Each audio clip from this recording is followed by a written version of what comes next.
शंखनाद होता है दोनों सेनाओं की ओर से, और संजय बताते हैं कि शंखनाद ने विशेषतया धृतराष्ट्र के पुत्रों के, कौरवों के हृदय में हलचल कर दी। मन उनके कंपित हो गए, हृदय विदीर्ण हो गया। ये सुनने के बाद अब आते हैं दूसरे पक्ष पर, अर्जुन की ओर क्या चल रहा है। संजय कह रहे हैं, राजन, उसके अनंतर, उसके बाद कपिध्वज अर्जुन के ध्वज पर कपि चिन्ह था। तो कपिध्वज पांडव माने अर्जुन ने धृतराष्ट्र के पुत्रों को युद्ध के लिए अवस्थित देखकर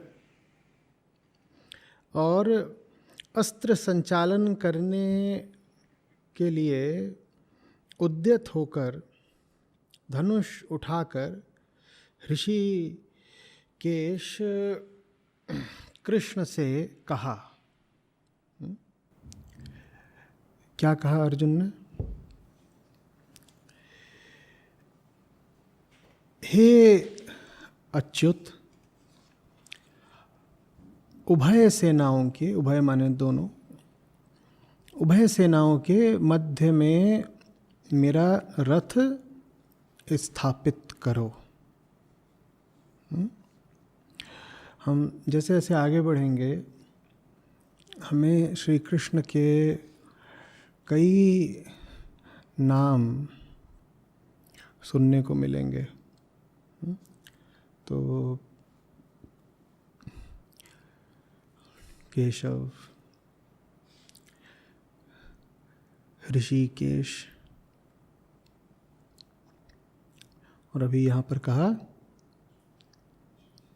अच्युत। अच्युत माने जो बटा हुआ नहीं है, जो खंडित नहीं है। नामों की बड़ी महत्ता है। नाम यूं ही नहीं होते। नाम सिर्फ किसी व्यक्ति विशेष की ओर संकेत करने को नहीं होता। नाम उस व्यक्ति को और नाम लेने वाले को यह स्मरण कराने के लिए भी होता है कि जिस व्यक्ति का वो नाम है वो सिर्फ व्यक्ति नहीं है। आप बैठे हैं देहधारी होकर के, सिर्फ इंगित करना है यदि, तो यह भी कहा जा सकता है कि क पर्याप्त है। या कोई अर्थहीन सी ध्वनि, अहर, जिसका कदाचित कोई अर्थ ना हो पर एक निश्चित ध्वनि है, तो उससे निश्चित हो जाएगा, पता चल जाएगा कि किसकी ओर इशारा है। लेकिन नहीं, नाम बड़ी समझ बूझ से दिए जाते हैं।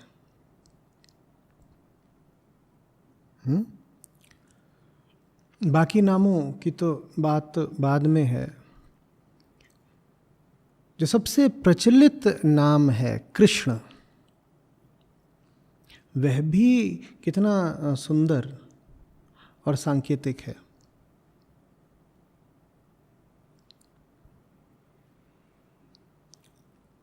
कृष्ण माने वो जिसकी ओर आए बिना आप रह नहीं पाएंगे, चैन नहीं मिलेगा। ये कहना आवश्यक ही इसीलिए हो जाता है क्योंकि सदा से ज्ञात है कि वृत्तियां हमारी ऐसी ही हैं जो कृष्ण की ओर आने का करेंगी तो विरोधी। हम ऐसे ही हैं, इसीलिए उनका नाम है कृष्ण, जिसमें कर्षण है। जिसमें एक खींच है, खींच। फिर उसी से शब्द आता है आगे आकर्षण।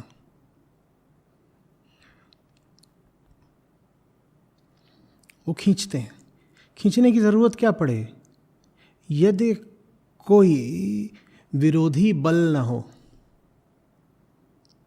कुछ ना हो जो विरोध करता हो और आप खींचें, तो खींचना अर्थहीन हो जाएगा, हास्यास्पद। कृष्ण नाम ही इसीलिए दिया गया है क्योंकि अहम आत्मा की ओर बढ़ने का पुरजोर विरोध करता है। यद्यपि अहम की गहरी, अंतिम किंतु प्रच्छन्न इच्छा भी यही होती है कि वो आत्मस्थ हो जाए। यही जो दुहरी चाल है अहंकार की, इससे संसार में सारी गतियां देखने को मिलती हैं। संसार एक शाश्वत गतिशीलता है और गति तभी हो सकती है जब एक बल को रोकने वाला दूसरा बल मौजूद हो।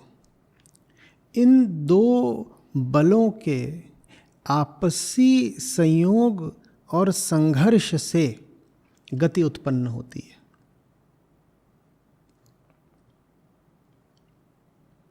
आप बात समझ रहे हैं?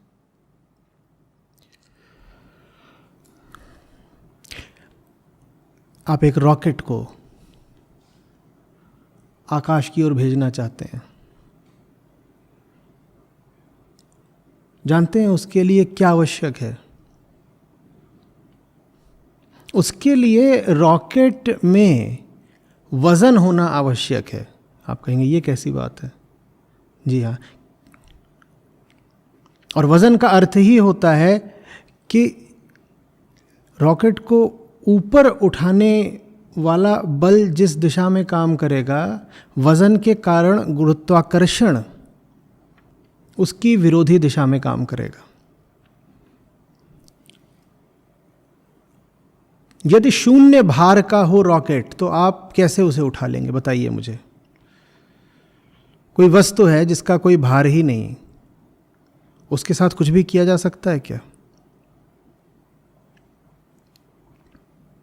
और यदि भार होगा तो विरोध होगा।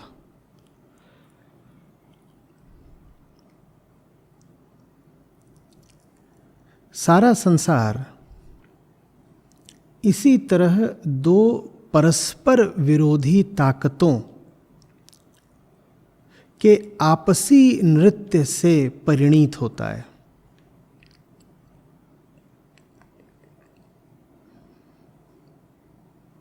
इसको आप डायलेक्टिक्स बोल सकते हैं। आप चल रहे हो जमीन पर, आप चल नहीं सकते यदि घर्षण ना हो।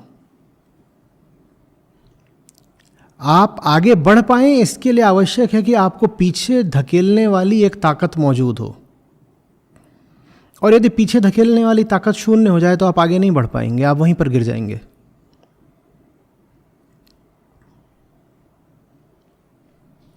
ये जो दो ताकतें हैं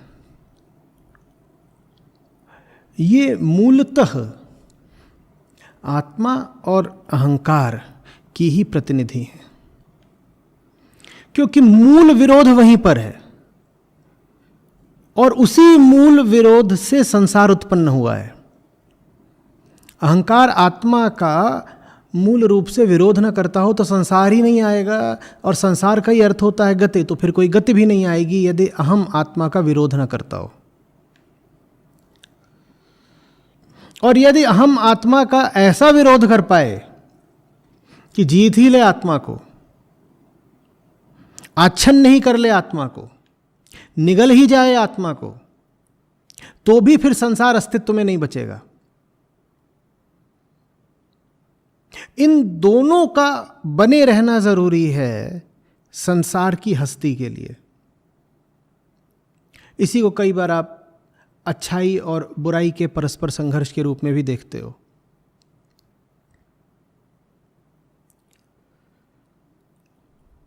सत्य यदि पूरी तरह जीत गया तो दुनिया मिट जाएगी। असत्य भी यदि पूरी तरह जीत गया तो भी दुनिया मिट जाएगी। ये संसार चल ही रहा है एक तरह की रस्साकशी में। समझ में आ रही है बात? गीता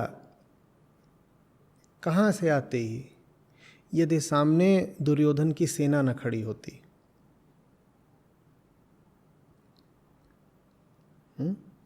दुर्योधन सदा रहेंगे, दो पक्ष सदा रहेंगे, जिसमें एक पक्ष सदा दुर्योधन का होगा, आत्मा होगी, अहंकार होगा, एक पक्ष सदा अहंकार का होगा। ऐसे ही इस संसार को चलना है। पर आप संसार की बात छोड़िए, आप अपनी बात करिए।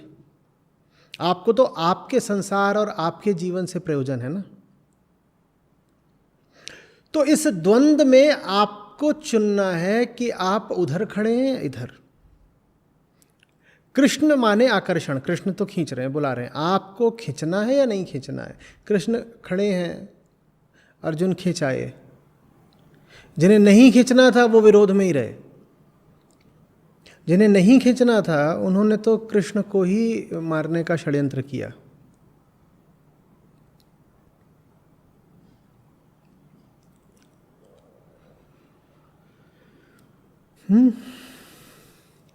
अच्युत जो सब तरीके के विभाजनों के पार है, जिसके लिए अब ये द्वंद्व समाप्त हो चुका है, वो अच्युत है। जो द्वैत का झूला नहीं झूल रहा अब कि कभी इस तरफ कभी उस तरफ, जिसके प्रभाव में जब आ गया तब उसी का हो गया, जिसकी ऐसी अवस्था नहीं रही, अब वो अच्युत।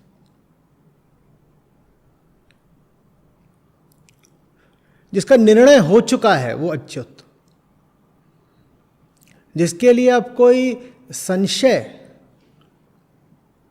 बाकी नहीं, वो अच्युत।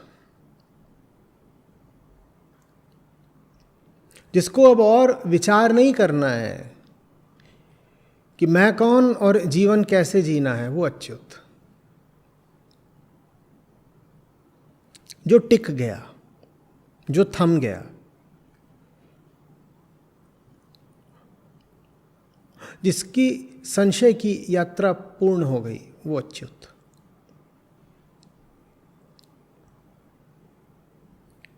जिसको दूसरा पक्ष अब खींच सकता ही नहीं, वो अच्युत। जो अब स्वयं ऐसा हो गया है कि दूसरे पक्ष को खींच लाएगा, या कम से कम उस पर अपने आकर्षण का प्रभाव डालेगा, वो अच्युत। जिसको अब आप डिगा नहीं सकते, वो अच्युत।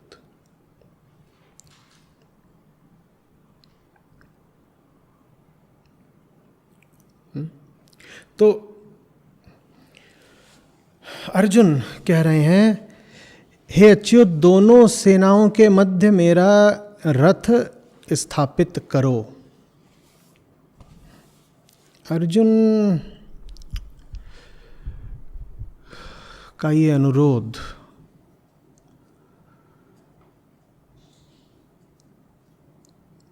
मेरे मन के बड़ा निकट रहा है सदा से।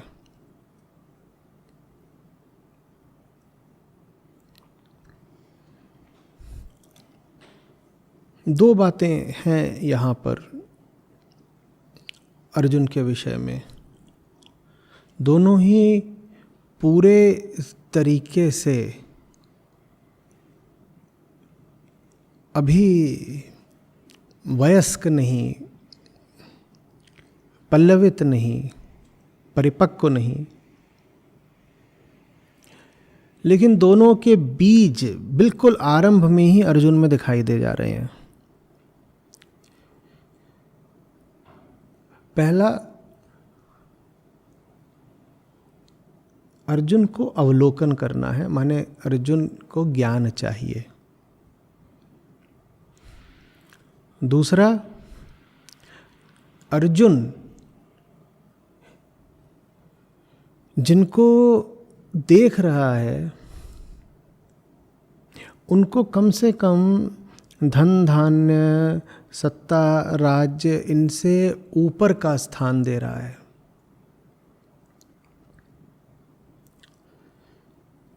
साधारण सांसारिक भोग से अधिक प्रिय कुछ और उसको पता चल रहा है।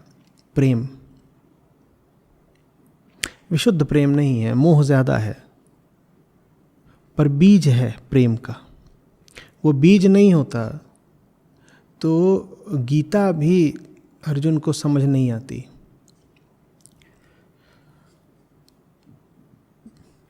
तो होनहार बिरवान के होत चीकने पात। अर्जुन अलग हैं, विलक्षण हैं, और वो विलक्षणता आरंभ में ही दृष्टिगोचर हो जाती है।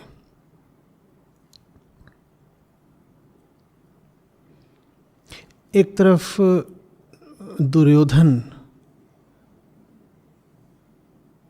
व्यथित है कि कैसे हरा दें जल्दी से जल्दी। सारी गणना ये है कि किसकी सेना बड़ी है, किसकी छोटी है, कैसे अपनी सेनापति की रक्षा कर लें। दूसरी ओर अर्जुन, अंतर देखिए, नहीं गिन रहे कितने योद्धा उधर हैं कितने इधर हैं। दुर्योधन ने नाम गिना दिए, हमारी ओर के प्रमुख सेनानी ये हैं, उधर के प्रमुख योद्धा वो हैं, इत्यादि इत्यादि। अर्जुन को इन बातों से कोई प्रयोजन नहीं, एक तरह का वैराग्य। अर्जुन की उत्सुकता दूसरी दिशा में है। अर्जुन को जानना है, हे केशव, दोनों सेनाओं के मध्य में मेरा रथ स्थापित करो। ये मध्यता बड़ी विलक्षण चीज है, हम ये नहीं कर पाते। मध्यता का मतलब समझिएगा, हम जिधर होते हैं हम उधर के ही होते हैं। मैं अगर पांडव पक्ष में हूं तो मैं पांडवों का हूं। मुझे पांडवों से दूर जाकर के पांडवों को क्यों देखना है? मुझे बीच में जाकर के पांडवों को क्यों देखना है? और अगर मैं कौरवों के विरोध में हूं तो मैं उनसे खूब दूरी रखूंगा ना। मुझे उनके निकट जाकर के उनको क्यों देखना है? मध्य में जाने का मतलब समझो। अहंकार जिस चीज से परिचित होता है, जिसका अभिमान और तादात्म्य रखता है, जिससे उसको छोड़ना वो चाहता ही नहीं। वो कहता है मैं जहां पर हूं वही सत्य है, दूसरी तरफ जो है वो तो असत्य है ही, और जो असत्य है मैं उसके निकट क्यों जाऊं? हाँ, मैं उसे नष्ट जरूर कर सकता हूं, उसके निकट जाने की कोई आवश्यकता नहीं। निकट जाऊंगा तो नष्ट करने में असुविधा भी हो सकती है। दूर रहकर ठीक है, यहां से ही नष्ट कर दूंगा। निकट जाने में अहंकार डरता है, क्योंकि निकट जाने में जो प्रतिपक्ष है, जो शत्रु पक्ष है, उसको लेकर के जो मान्यताएं हैं उसके पास, वो नष्ट होती हैं, उन पे चुनौती आती है। दूसरे को शत्रु मानने के लिए दूसरे के विषय में बहुत सारी कल्पनाएं करनी पड़ती हैं। दूसरे के निकट जाएंगे तो कल्पनाओं के ध्वस्त होने का खतरा है। तो कौन बीच में जाकर के शत्रु पक्ष को निकटता से देखे, और कौन अपने पक्ष को भी क्षण भर के लिए ही सही त्याग करके अपने पक्ष से दूर जाए और अपने पक्ष को भी निष्पक्ष दृष्टि से देखे? बीच में जाकर के अर्जुन निष्पक्ष निरपेक्ष हो गए थोड़ी देर के लिए ही सही। ऐसा उन्होंने विचार नहीं किया होगा। इतनी स्पष्टता के साथ शायद उन्हें आभास ना हो कि वो क्या कर रहे हैं, पर जैसा मैंने कहा, एक बीज मौजूद है। अवलोकन की ये मंशा अद्भुत है, सब में नहीं आती। आपको ऐसे कितने युद्ध पता हैं जहां पर जो प्रमुख, बल्कि प्रमुखतम योद्धा है, उसने कहा हो कि मैं अपनी सेना से किंचित दूर जा कर के अपनी ही सेना का अवलोकन करना चाहता हूँ। ऐसा कभी आपने देखा है? ऐसा आपको कौन सा सेनानी मिला है जो कहता है बीच में रहूँगा, एक तरफ नहीं, बीच में रहूँगा?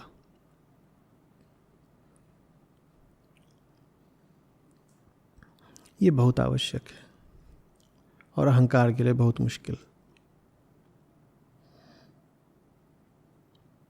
कोई कारण है कि कृष्ण निर्णय करते हैं गीता जैसा उपदेश अर्जुन को देने की। ये साधारण बात नहीं है।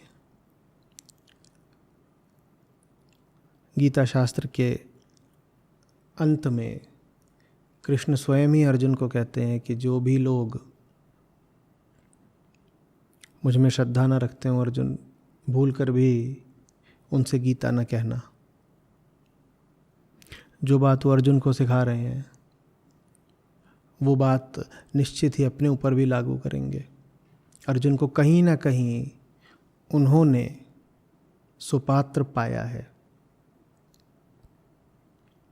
मेरी दृष्टि कहती है कि विषाद योग में अर्जुन की दशा ही अर्जुन की पात्रता का प्रमाण बनी।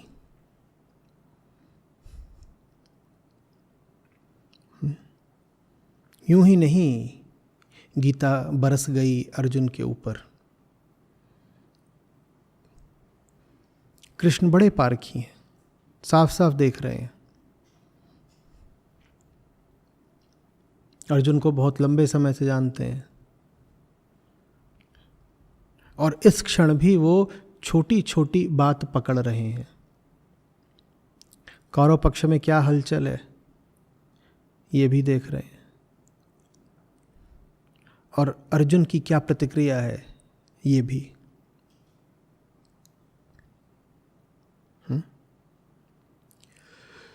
तो अर्जुन को जानना है। अर्जुन को लड़ना भर नहीं है, अर्जुन को पाना भर नहीं है, अर्जुन को जानना है। जाने बिना ही टूट पड़ना ये पाश्विक अहंकार का काम है। सामने चाहे शत्रु की सेना हो, चाहे कोई आकर्षक सांसारिक लक्ष्य, अहंकार तो चाहता है कि उस पर टूट पड़े यदि वह बुलाता है तो, लुभाता है तो। पशु ऐसा ही करते हैं।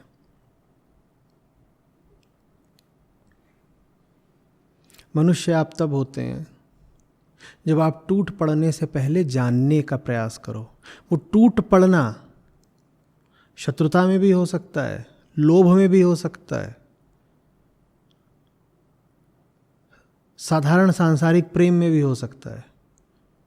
सामने कुछ दिख रहा था,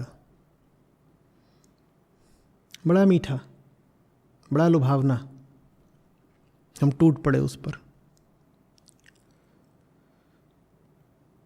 आम व्यक्ति लगभग पशु की तरह ही जीता है, बस टूट पड़ता है। जैसे अभी दुर्योधन टूट पड़ने को तैयार है। अर्जुन ने पशुता से ऊपर की किसी चीज का अभी संकेत दिया है, प्रमाण दिया है, ये कह करके कि बीच में ले चलिए, मुझे अवलोकन करना है, मैं जानना चाहता हूं। आपको जो भी कुछ चाहिए जीवन में, चाहे पाने के लिए चाहे मिटाने के लिए, आप उसको जानते भी हैं या बस टूट पड़ना चाहते हैं। आप सामने की दिशा में भाग रहे हैं, चाहे मित्र से मिलने के लिए चाहे शत्रु को मिटाने के लिए। आप मित्र को जानते हो जिसकी ओर जाने की इतनी उत्सुकता? आप शत्रु को जानते हो जिसको मिटाने का इतना आग्रह? नहीं, आपको बस टूट पड़ना है। अर्जुन ने कहा मुझे जानना है, मुझे जानना है। ये क्यों हुआ? अर्जुन के साथ ही ऐसा क्यों हुआ? कुछ कह नहीं सकते, पर एक बात लगती है, कृष्ण की संगत का असर होगा जरूर। बगल में ही धर्मराज युधिष्ठिर थे, उन्होंने भी ये नहीं कहा कि मुझे जानना है, वो तो शायद पहले से ही सब कुछ जानते थे, सब स्पष्ट था उनको, धर्मराज हैं भाई। अर्जुन ने कहा मुझे अभी जानना है, ये नहीं कहा मैं जानता हूं, मुझे जानना है, अभी जानना है। कैसे तीर चला दूं या कैसे पुष्प चढ़ा दूं, जब जानता ही नहीं कि सामने जो अभी है मेरे, वो वस्तु है क्या। मैं बार बार कहता हूं, गीता हमारे लिए तभी उपयोगी है जब हम अर्जुन हों, और अर्जुन हम सब हैं ही, क्योंकि हम सब के सामने एक लक्ष्य है। ठीक वैसे जैसे अर्जुन के तीरों के सामने लक्ष्य था ना। कोई है यहाँ ऐसा जिसके पास कोई लक्ष्य ना हो? जिसके पास भी कोई लक्ष्य है वो अर्जुन है। हाँ, साधारण व्यक्ति और अर्जुन में अंतर ये कि साधारण व्यक्ति बिल्कुल अंधेरे और अंधेपन में अपने लक्ष्य की ओर बढ़ता है, जैसा हमने कहा, चाहे उसे पाने के लिए चाहे मिटाने के लिए। अर्जुन को प्रकाश चाहिए था। अर्जुन ने कहा तीर तो अब बरसेंगे ही, उससे पहले कुछ समझ लूं, कुछ समझ तो लेने दीजिए। काश कि हम देख पाते कि कृष्ण कैसे मुस्कुराए होंगे उस पल।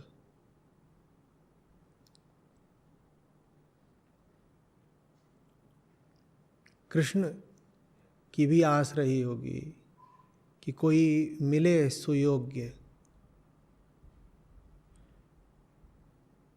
जिस पर गीता की कृपा की जा सके। और युद्ध स्थल के मध्य ही सही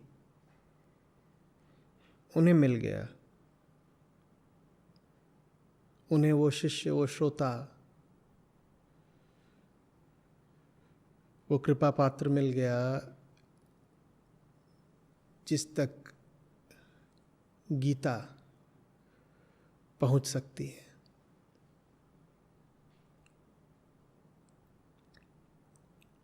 देखने की अगर आपकी दृष्टि हो तो आप ये तक कह सकते हैं कि ये पूरा युद्ध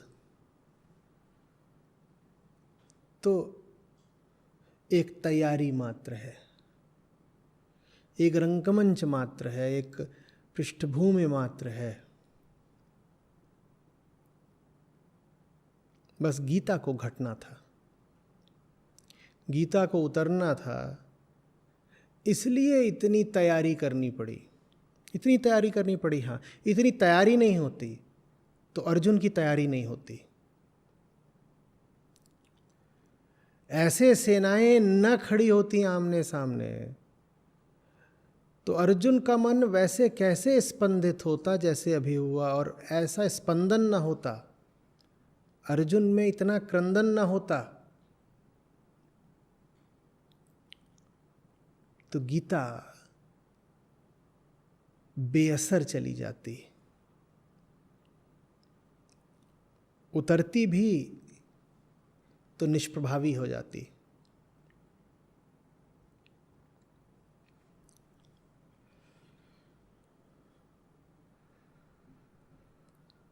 तो इसलिए योद्धाओं के लिए है गीता, जिनके सामने बहुत बड़ा लक्ष्य हो उनके लिए है गीता, जो जीवन में विकट स्थितियों में फंसे हुए हों, जिन्होंने किसी बड़े काम का बीड़ा उठाया हो, जिनमें बड़ी चुनौतियां उठाने का दम हो, उनके लिए है गीता।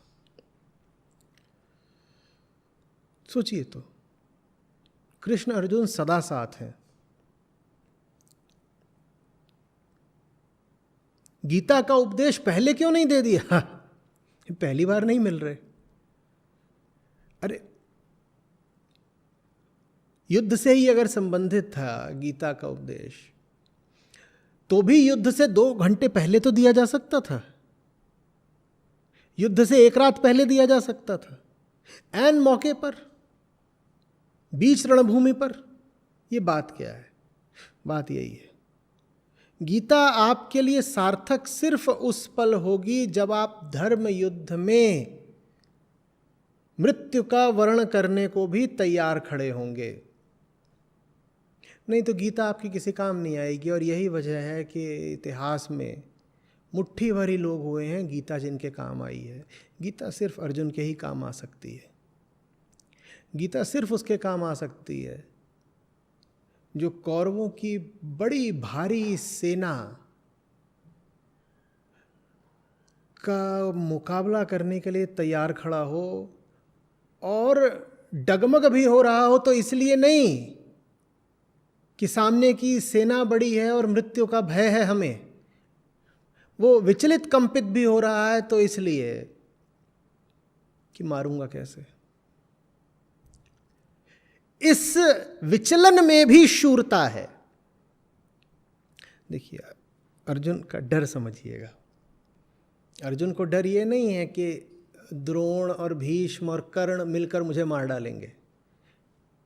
अर्जुन को इतना आत्मविश्वास है कि ये तो कुछ हानि मेरी कर सकते नहीं। अर्जुन को पता है, अर्जुन की शूरता ऐसी है कि अर्जुन को ऐसा संशय, ऐसा विचार उठ भी नहीं रहा कि हाय मेरा क्या होगा। एक अग्रिम आश्वस्ति है कि युद्ध यदि होगा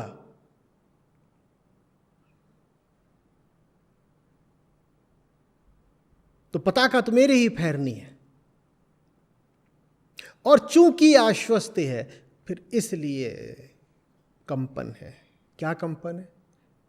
जब जीतना मुझे ही है तो माने मरना उन्हें ही है। हाय कैसे मार दूं उनको।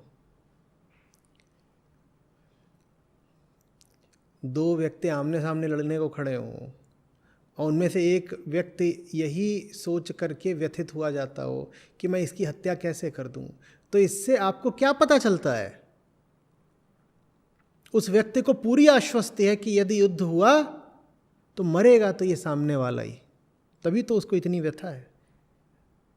अर्जुन एक बार भी ये नहीं कहते कि यदि मैं मर गया तो मेरे भाइयों का क्या होगा, मेरे पुत्रों का क्या होगा, मेरी माता मेरी पत्नी का क्या होगा। अर्जुन को ऐसा कोई भय नहीं, जैसे कि पता हो कि ये तो होने का नहीं। ये अर्जुन की शूरता है। ऐसा जो होता है गीता उस पर उतरती है। जो यदि डर भी रहा है तो अपने लिए नहीं, जो यदि कमजोर भी हो रहा है तो अपने लिए नहीं। अभी आगे कहेंगे अर्जुन, पांव कांप रहे हैं, शरीर जल रहा है, बलहीन हो रहा हूं, धनुष पकड़ा नहीं जाता। ये बलहीनता भी बल की अधिकता के कारण है। ऐसे हृदय वाला प्रार्थी चाहिए।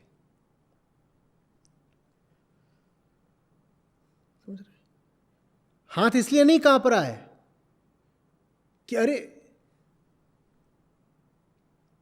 महायोद्धा है सामने द्रोण, इनके सामने मैं कैसे टिकूंगा।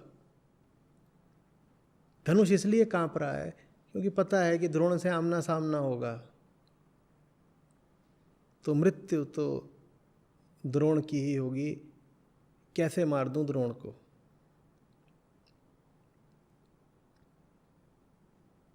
जो इतना बली होते हुए भी जो अपेक्षितया निर्बल हैं उनके लिए भाव रखता हो, सिर्फ उस पर उतर सकती है गीता। महान बल है पर अपने बल का प्रयोग करने से कतरा रहे हैं अर्जुन। चाहे तो एक पल में सब ध्वस्त कर दें, पर भावुक हो रहे हैं। और वो भाव प्रधानता गीता के बाद भी पूरी तरह मिटती नहीं है।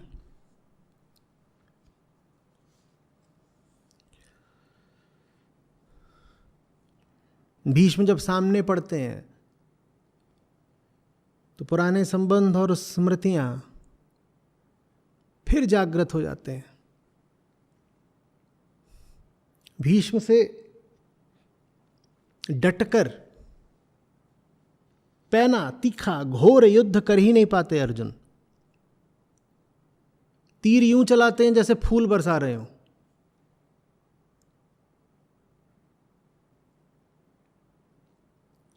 ऐसा योद्धा चाहिए, तब गीता काम आती है। कमजोर लोगों के लिए नहीं है। महाबली लेकिन फिर भी भाव रखने वाले, महाबली लेकिन अपने बल का उपयोग बस अपनी सत्ता, अपने हितों, अपने स्वार्थों की पूर्ति हेतु न करने वाले। जब ऐसा मन होता है तब उसको और ऊंचाई पर ले जाने के लिए गीता उपयुक्त होती है। दुर्योधन के काम की नहीं गीता। गीता दुर्योधन के काम की नहीं। और बराबर की बात यह कि दुर्योधन को भी गीता में कोई रुचि नहीं तो साक्षात कृष्ण ही सामने थे। और रक्त संबंध तो दुर्योधन का भी कुछ था कृष्ण के साथ। हाथ जोड़ करके ज्ञान मांगने जाता तो कृष्ण ठुकराते नहीं।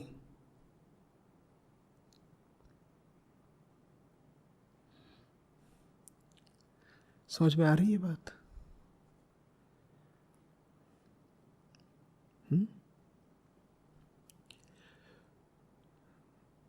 मुझे समझना है और मेरे हृदय में कोमलता है। मैं विशाल, अति विशाल हूं, मैं अति सामर्थ्यवान हूं, लेकिन फिर भी भाव मुझ में कुछ ऐसा है कि दुष्टों को मारने में भी सकुचा रहा हूं। लग रहा है क्यों किसी का प्राण हर लूं। बल मुझ में पूरा है और अधिकार भी मुझे पूरा है कि दुष्टों को घोर दंड दूं, लेकिन जो दुष्ट है मैं उसे भी दंड नहीं दे पा रहा। लगता है इसको दंड दे करके मुझे क्या मिल जाएगा।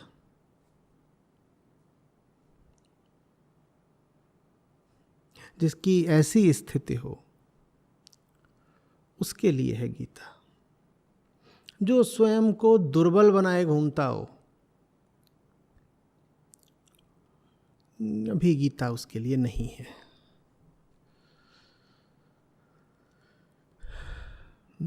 जिसको कृष्ण से कोई नाता ही ना रखना हो, गीता उसके लिए नहीं है। जिसके लिए धन, स्वार्थ, सत्ता ही सब कुछ हो, गीता उनके लिए नहीं है।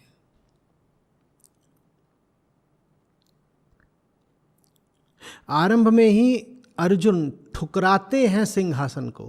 कहते हैं क्या करूंगा ऐसा सिंहासन लेकर के। जो सिंहासन से ऊपर किसी और चीज को वरीयता देता हो, उसके लिए है गीता। कृष्ण कहते हैं ठीक, अद्भुत व्यक्ति है ये, सिंहासन छोड़ने को तैयार है, बस एक गलती कर रहा है। सिंहासन मोह के लिए छोड़ने को तैयार है। मैं तुम्हें सिखाऊंगा अर्जुन कि सिंहासन किसके लिए छोड़ना चाहिए। सिंहासन निश्चित रूप से त्याज्य है। निश्चित रूप से सिंहासन से बहुत ऊंचा स्थान किसी और का है। मैं तुम्हें सिखाऊंगा सिंहासन से ऊपर का स्थान किसका है। तुम सोच रहे हो सिंहासन से ऊपर भावनाएं आती हैं, मोह आते हैं, रक्त संबंध आते हैं, अतीत की स्मृतियां आती हैं। नहीं, सिंहासन निश्चित रूप से नीचे है, पर किससे नीचे है सिंहासन, वो मैं तुम्हें सिखाऊंगा अर्जुन। जो अभी सिंहासन को नीचे ही ना मानता हो, उसको कृष्ण कुछ नहीं सिखा पाएंगे।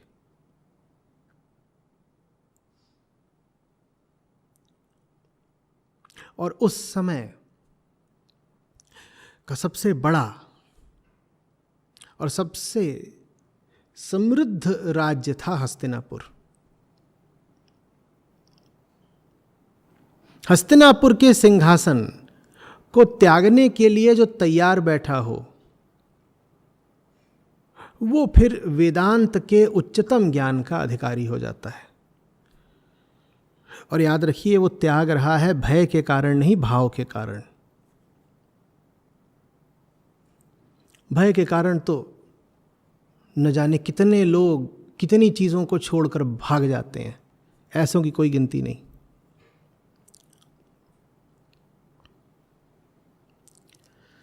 समझ में आ रही है बात? दो विशेषताएं हमने कौन सी कही अर्जुन की? पहली, अर्जुन को जानना है। दूसरा, अर्जुन सिंहासन से ऊपर भाव को प्रधानता दे रहे हैं। और ये बात प्रेम के कुछ निकट की है, क्योंकि प्रेम में भी आप संसार से ऊपर रखते हो सत्य को। अर्जुन सांसारिक उपलब्धि से ऊपर रख रहे हैं भाव को। संसार स्थूल है, भाव सूक्ष्म है। तो अर्जुन ने इतना तो सीख ही लिया है कि स्थूल संसार से ऊपर होता है स्थान किसी सूक्ष्म चीज का। बस अर्जुन को ऐसा लग रहा है कि जो सूक्ष्म चीज इस स्थूल संसार से ऊपर की है, उसका नाम है भाव या मोह। कृष्ण अर्जुन को सिखाएंगे कि बिल्कुल ठीक कहा अर्जुन, संसार स्थूल है और जो सूक्ष्मतम हो वो इस स्थूल जगत से कहीं ऊपर का है। पर वो सूक्ष्मतम है क्या, अब मैं तुमको बताऊंगा। भाव अपेक्षितया सूक्ष्म है, लेकिन भाव से भी कहीं ज्यादा सूक्ष्म है सत्य। जो तुम्हारा भाव है उस पर मोह की छाया है। मैं तुमको सिखाऊंगा प्रेम।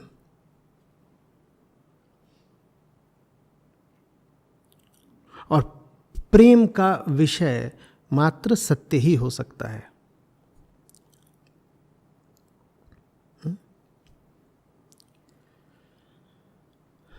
जब गीता पाठ करें तो जल्दी जल्दी आगे ना भाग जाएं। एक एक श्लोक चिंतन मांगता है, गहरा विचार मांगता है।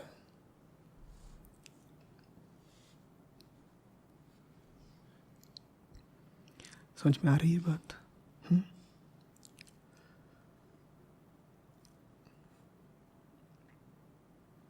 एक बलि चाहिए, कठोर बलिष्ठ भुजाओं वाला और कोमल हृदय वाला।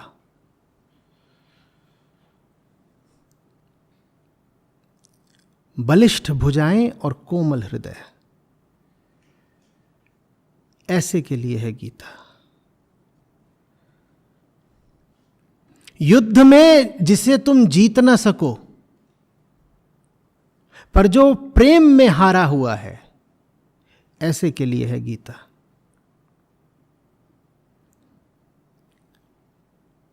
कहां अर्जुन को जीत सकते हैं? कर्ण विकर्ण, द्रोण, अश्वत्थामा, कृपाचार्य, भीष्म, दुर्योधन, दुशासन, कहां जीत सकते हैं? उनकी क्या गति हुई, हमने क्या देखा नहीं। जिस अर्जुन को कोई जीत नहीं सकता, वो अर्जुन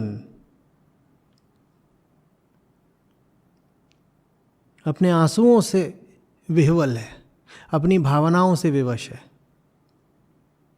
जिसमें कोई कमजोरी नहीं, वो अपनी भावुकता के हाथों कमजोर बना हुआ है। जिसे कोई हरा नहीं सकता, वो अपने ही हाथों हारा हुआ है। जिसकी ऐसी दशा हो, उसके लिए है गीता।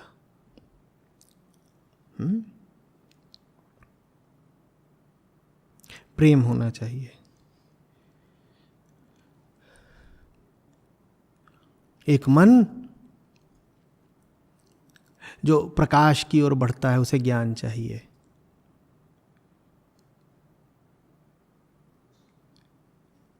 एक मन जो आर्द्र है, गीला है, उसे प्रेम चाहिए।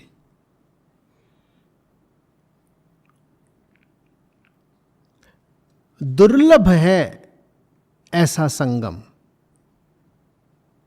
बहुत मिल जाएंगे जिन्हें प्रकाश चाहिए, वो अपने आप को ज्ञान मार्गी बोलते हैं।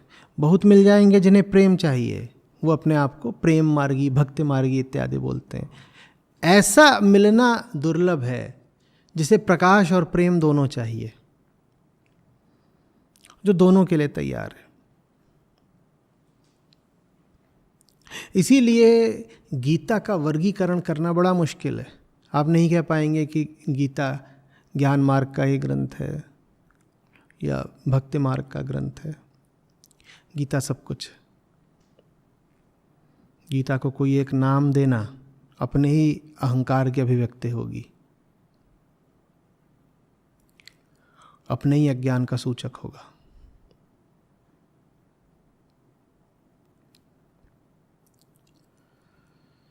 समझ में आ रही है बात? अर्जुन में एक नायकत्व है, एक हीरोइज्म है।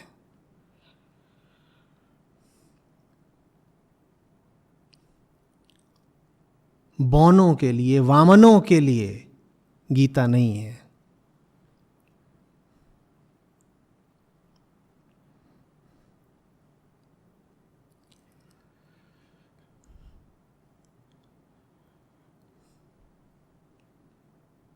जिसके रथ पर कृष्ण हो और ध्वजा में हनुमान, उसके लिए है गीता। जिसका शौर्य ऐसा हो कि चारों दिशाओं को जीत सके, लेकिन जिसकी कोमलता ऐसी हो कि संबंधों की खातिर सब कुछ छोड़कर पलायन करने को तैयार हो जाए, उसके लिए है गीता।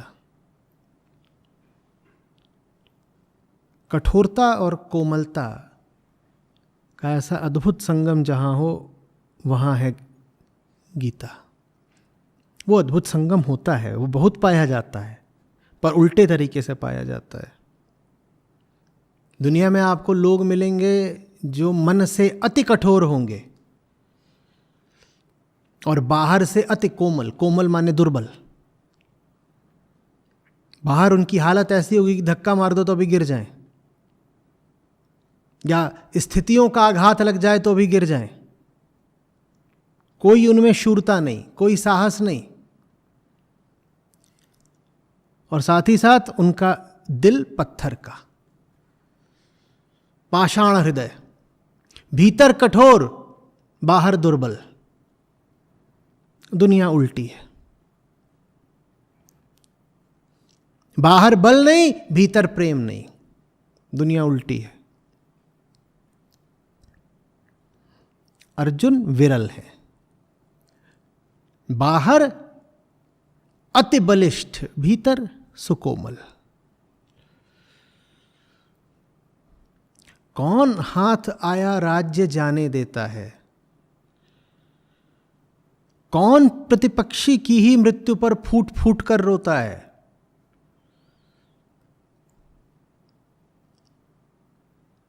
कौन मारने की अपेक्षा मर जाने का चयन करने को तैयार हो जाता है? कौन अपने शत्रु को भी क्षमा करके स्वयं संन्यस्त हो जाना चाहता है?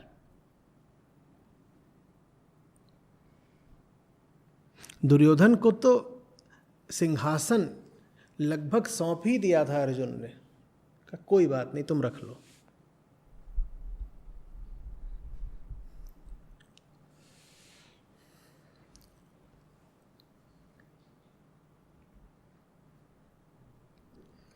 समझ में आ रही है बात? गीता कोई पुस्तक नहीं है कि आप उठा करके पढ़ लेंगे उसको।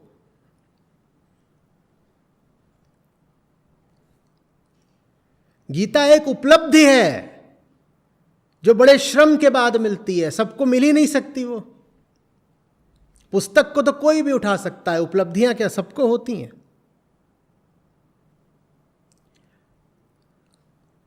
गीता को पढ़ा नहीं जाता, गीता को पाया जाता है।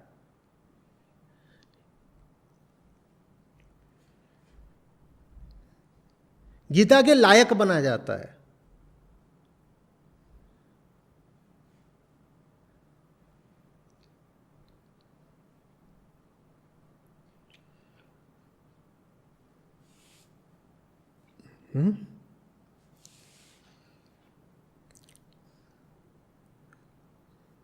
रण क्षेत्र में हम सभी हैं, पैदा हम सब संघर्षों में ही होते हैं। कोई नहीं है जो धर्म क्षेत्र कुरुक्षेत्र में न पैदा होता हो, पर सब अर्जुन नहीं हैं कुरुक्षेत्र के मैदान पर, या सब हैं। जो एक अर्जुन है उसके लिए गीता है, बाकियों के लिए कुछ नहीं।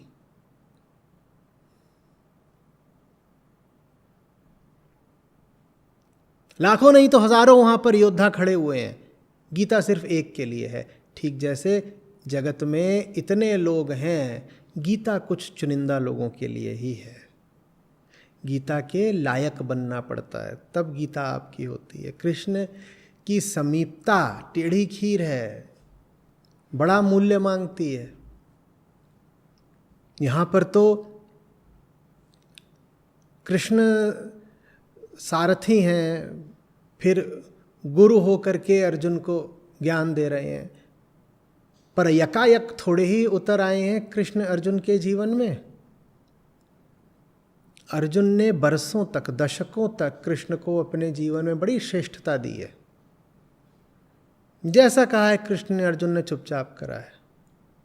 कोई आध्यात्मिक जीवन भर में नहीं, अपने व्यक्तिगत जीवन में भी अपनी हर छोटी बड़ी बात उन्होंने कृष्ण के सामने रखी है। अर्जुन के सब निर्णयों पर कृष्ण की सलाह का प्रकाश है। जब ऐसा घनिष्ठ संबंध अर्जुन ने दशकों तक पनपाया है,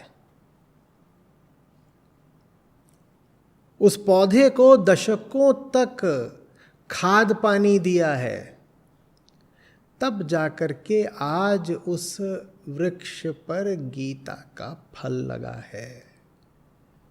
अचानक कुछ नहीं हो जाता, और कृष्ण के समीप रहना हल्की बात नहीं है।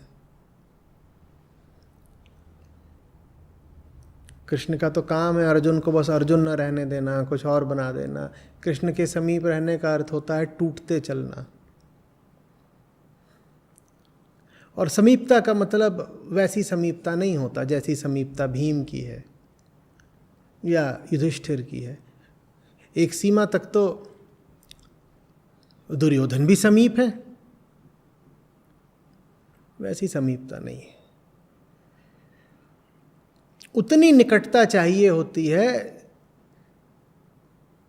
कि जिसमें हाथ ही पकड़ लें वो तुम्हारा। उतने निकट नहीं हो तो अपने आप को फुसला के मत रखो कि निकट हो।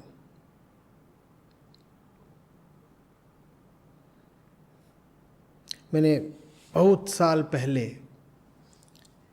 एक ट्वीट करा था जिसमें लिखा था कि you must be with in slapping distance of the teacher.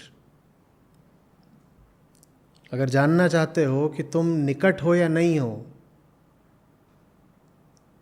तो ये पूछ लो अपने आप से कि are you within slapping distance.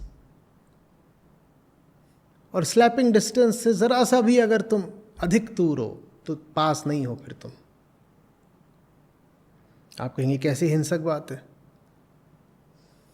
गुरु शिष्य का ये रिश्ता होता है, यही होता है, बिल्कुल ऐसा ही होता है। सारथी और रथी में कितनी दूरी होती है। बस उससे ज़्यादा दूरी स्वीकार नहीं है।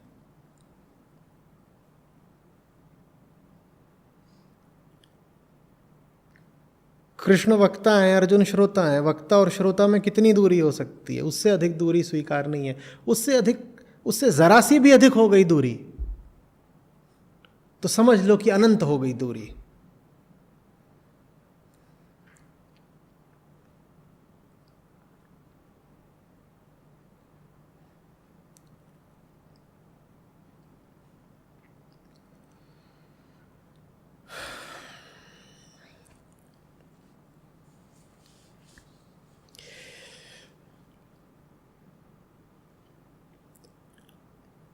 तो कह रहे हैं अर्जुन, मैं इन सब युद्ध करने की कामना से अवस्थित योद्धाओं को देखूं कि किन वीरों के साथ मुझे युद्ध करना होगा। क्या जानते नहीं अर्जुन किन के साथ युद्ध करना होगा? अचानक नींद से जग करके स्वयं को युद्ध स्थल पर पा रहे हैं? नहीं, यहां देखने का अर्थ गहरा है। मैं उनको समझूं। मैं उनको क्या समझूं? मैं अपनी स्थिति को समझूं। मैं किसके विरुद्ध खड़ा हूं? हे कृष्ण, बीचों बीच ले चलिए मेरा रथ। मैं इन सब को देखना चाहता हूं जिनके साथ मुझे युद्ध करना होगा। इस युद्ध में दुष्ट बुद्धि वाले धृतराष्ट्र पुत्र दुर्योधन का प्रिय कार्य करने के इच्छुक जो राजा लोग यहाँ उपस्थित हैं, उन युद्धार्थियों को मैं देख तो लूँ। सब पता है कि ये दुष्ट बुद्धि है, लेकिन फिर भी उसे मारने का मन नहीं है। क्षमा, उदारता, एक आर्द्रता, एक कोमलता। बहुत दुष्ट है, इसे गहरा दंड मिलना चाहिए, इसको नष्ट ही कर दूं मैं, पर बार बार छोड़ता रहता हूं।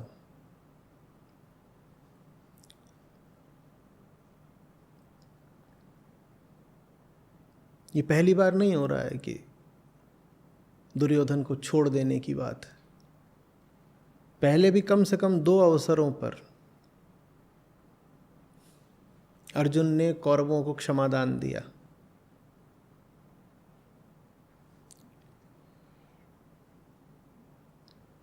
एक बार तो यहां तक हुआ कि कौरव फंसे हुए थे तो पांडवों ने जाकर के उनकी जान बचाई।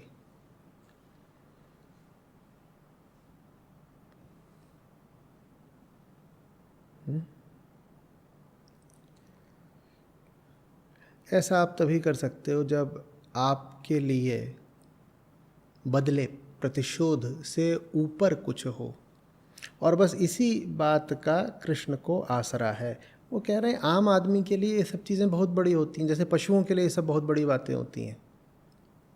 स्वार्थ, सत्ता, सुख, प्रतिशोध, ये सब पशुओं के लिए बड़ी बातें होती हैं।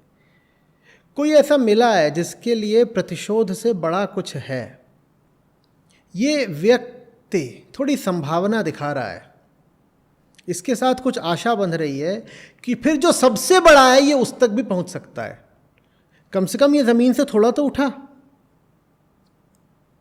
आप ज़मीन पर बीज डालते हैं बहुत सारे, और वो बीज ऐसे वृक्ष के हैं जो न जाने कितने मीटर ऊपर जाता है। 10 मीटर, 20 मीटर।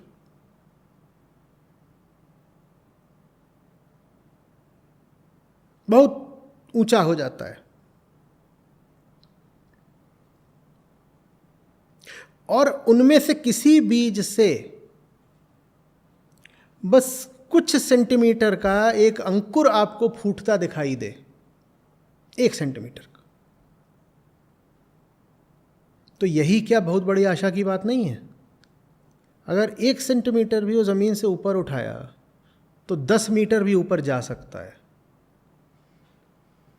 10 मीटर की तुलना में वो कहीं पर भी नहीं है। जीवन मुक्त की तुलना में अर्जुन का आध्यात्मिक स्तर कुछ भी नहीं है अभी, लेकिन अर्जुन ने एक संभावना दर्शा दी है। भूमि के स्तर से थोड़ा ऊपर उठाए हैं अर्जुन। आम मन और आम जीवन के स्तर से थोड़ा ऊपर उठे हैं अर्जुन। तो कृष्ण कह रहे हैं अगर ये इतना ऊपर उठ सकते हैं तो पूरा भी ऊपर उठ सकते हैं। आप थोड़ा सा तो ऊपर उठिए, फिर कृष्ण का हाथ मिलेगा।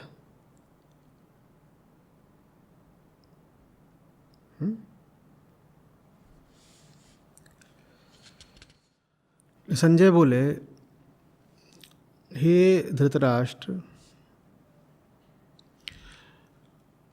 अर्जुन द्वारा इस प्रकार कहे जाने पर कृष्ण ने दोनों सेनाओं के मध्य में भीष्म और द्रोणाचार्य के सामने और अन्य समस्त राजाओं के सम्मुख रथ को खड़ा करके कहा, हे पार्थ, इन सारे एकत्रित कौरवों को देखो।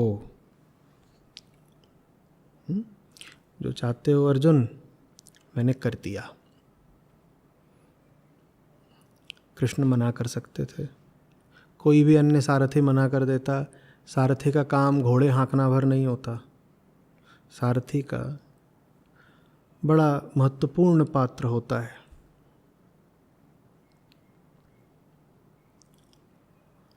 सारथी लगातार सलाह देता चलता है। सारथी को बात करने का, राय देने का परंपरागत अधिकार होता था। कर्ण की हार में शल्य का कोई छोटा मोटा योगदान नहीं था। कहने वालों ने कहा है कि कर्ण और अर्जुन में अंतर शल्य और कृष्ण का था, अन्यथा दोनों में कोई विशेष अंतर नहीं था। कृष्ण ने मना नहीं करा। अर्जुन को खतरा भी हो सकता था। दुर्योधन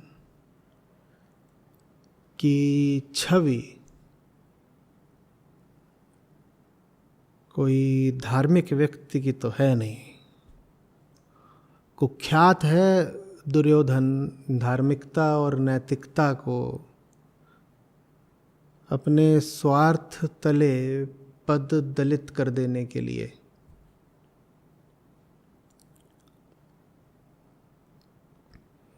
जीवन भर दुर्योधन ने ऐसा ही करा है। स्वार्थ सर्वोपरि।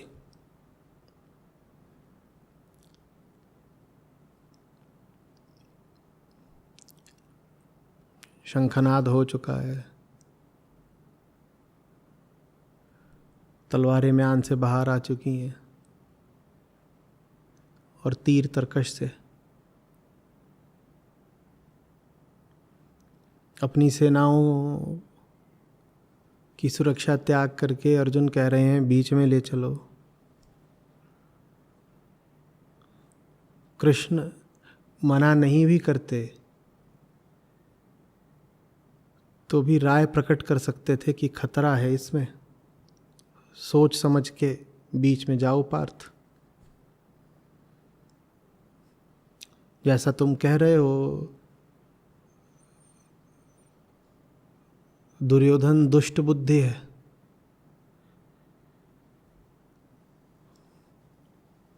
और डरा हुआ है, और डरा हुआ आदमी अधार्मिक अनैतिक ही नहीं अति हिंसक भी हो जाता है।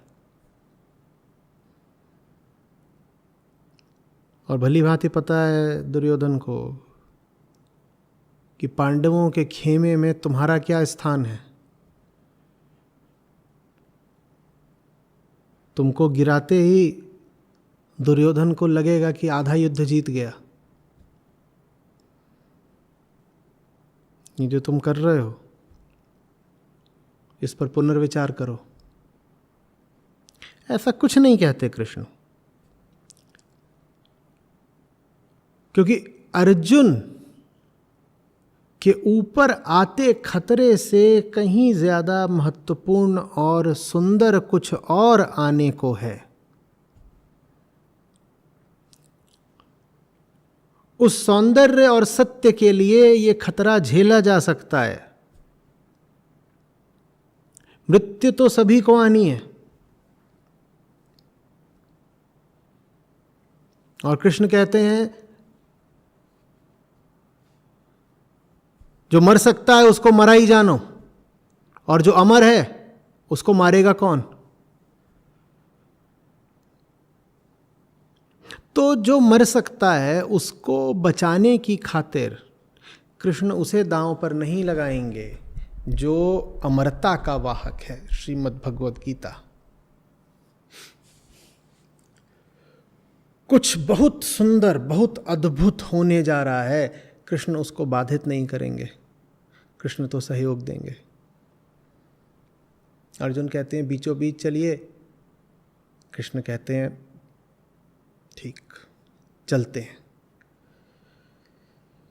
जो तुम्हारे साथ हो रहा है अर्जुन, वो इतना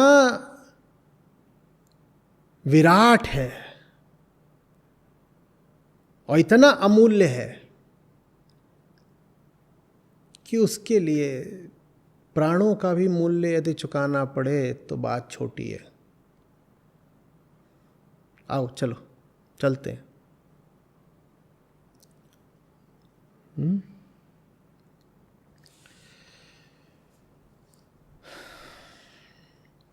बीच में ले गए, बोले हे प्रथापुत्र, लो देखो, यही चाहते थे ना, लो देखो सबको। और ठीक जब कृष्ण कह रहे होंगे कि अर्जुन देखो दोनों ओर, कृष्ण सजग होंगे।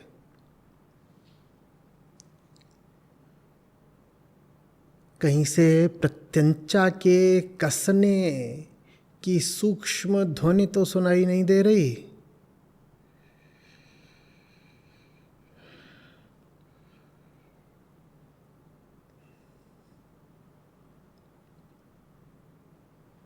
किसी का तीर निशाना लेता तो नहीं दिखाई दे रहा।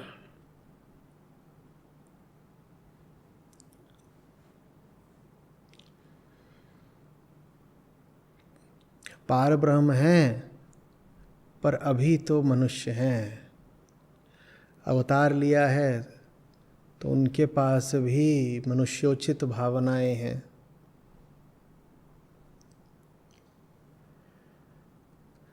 एक आंख से देख रहे होंगे, किसी का भाला, किसी की तलवार तैयार तो नहीं हो रही। अर्जुन अभी भाव में है, अर्जुन अभी तैयार नहीं, अर्जुन अभी असुरक्षित है। इस पल कोई घात करता है तो अनर्थ हो सकता है। धर्म और नियम तो यही कहते हैं कि घात होना नहीं चाहिए, पर धर्म और नियम पर ही यदि चले होते तो ये युद्ध क्यों खड़ा होता? यदि इस युद्ध की स्थिति बन सकती है तो अपघात माने धोखे की भी स्थिति बन सकती है। कुछ भी हो सकता है, पर जो कुछ भी हो सकता है उसका सामना करना ही उचित है। अर्जुन के यदि प्राण भी चले जाएं तो भी वो छोटी बात है उस घटना के सामने जो अब संभावित रूप से घटने वाली है।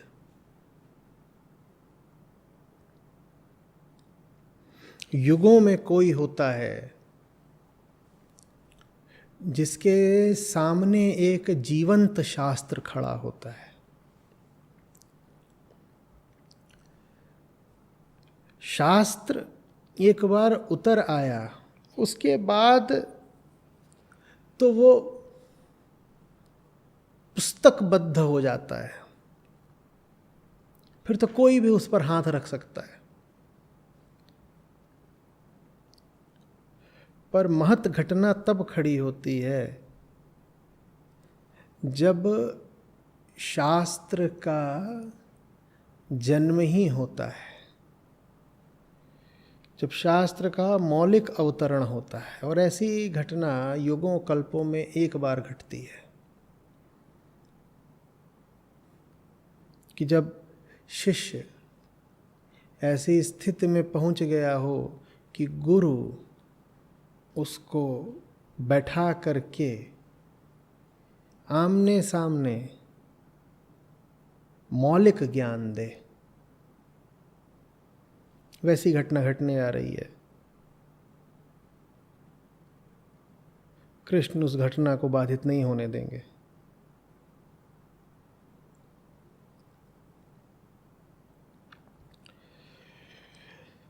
तब अर्जुन ने दोनों सेना दलों में अवस्थित अपने चाचाओं, दादाओं, आचार्यों, मामाओं, भाइयों, पुत्रों, पौत्रों, बंधुओं, ससुरों और मित्रों को देखा, जैसे अर्जुन को पहले ही नहीं पता था। अर्जुन को सब पता है। युद्ध कला में अर्जुन मंजे हुए खिलाड़ी हैं, व्यूह रचना में सिद्धस्थ हैं, भली भांति जानते हैं वहाँ कौन कौन मौजूद है और कहाँ कहाँ मौजूद है और किस कारण से उसको किस जगह पर स्थापित किया गया है, सब जानते हैं। अर्जुन पूरा जीवन ही युद्धों में बिताया है। पर अर्जुन ने देखा, यहां से नहीं।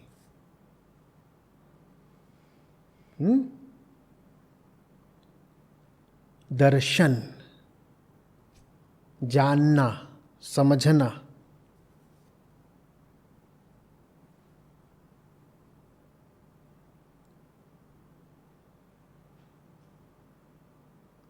सिर्फ शरीर को नहीं देख रहे हैं, पूरी घटना को समझ रहे हैं। ये क्या हो रहा है पूरी तरह नहीं भी समझ पा रहे तो जानने का प्रयास है, ये क्या हो रहा है, ये क्या हो रहा है। अर्जुन की दृष्टि अपने गुरुजनों और संबंधियों को देख रही है और कृष्ण की दृष्टि अर्जुन की दृष्टि को देख रही है। क्या अर्जुन के देखने में गहराई है? गहराई है यदि, तो आज ही बात बन जाएगी। इस तरह की लड़ाइयाँ तो बहुत होती रही हैं इतिहास में, आगे भी होंगी, पर अभी कुछ ऐसा हो जाएगा अगर अर्जुन के देखने में गहराई है। जो बात इतिहास की नहीं है, जो बात समय के पार की है। महाभारत बड़ी लड़ाई थी, पर ऐसी बड़ी लड़ाइयाँ दुनिया में बहुत हुई हैं। महाभारत के पहले भी, महाभारत के बाद भी, भारत के भीतर भी, भारत के बाहर भी। इंसान का काम है लड़ना, हम तो लड़ते ही रहे हैं। गीता बार बार नहीं आई है। गीता महाभारत के युद्ध से कहीं ज़्यादा महत्वपूर्ण है। गीता पूरे महाभारत ग्रंथ से कहीं ज़्यादा बड़ी है। हाँ, श्लोक संख्या के आधार पर आप ये कह सकते हैं कि गीता तो महाभारत का एक छोटा सा अंश है। नहीं, वो अंश नहीं है। गीता में सहस्रों महाभारतें समा जाती हैं।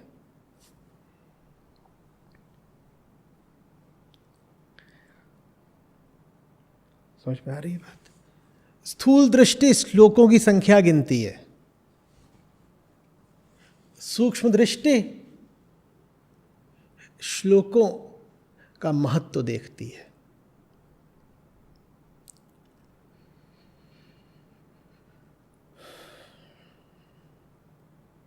वेदांत का पूरा अमृत समाया हुआ है गीता में।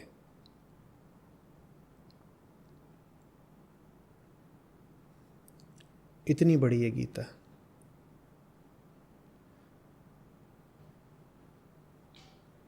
मुझे तो प्रतीत होता है कि कृष्ण की धड़कनें भी तेज हो गई होंगी। महाभारत के युद्ध से कहीं ज़्यादा बड़ी कोई चीज़ होने जा रही है।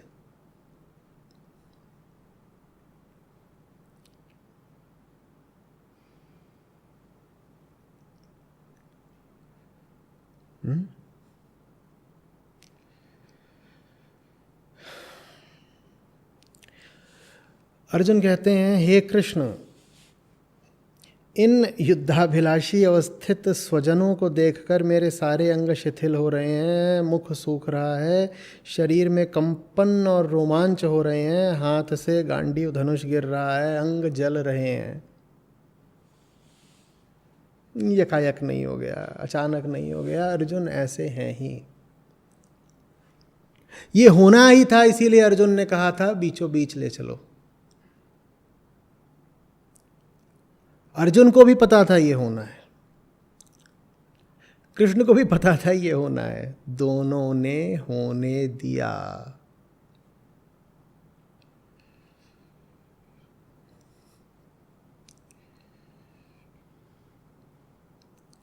ऐसी आफतों, ऐसी आपदाओं का स्वागत करते हैं।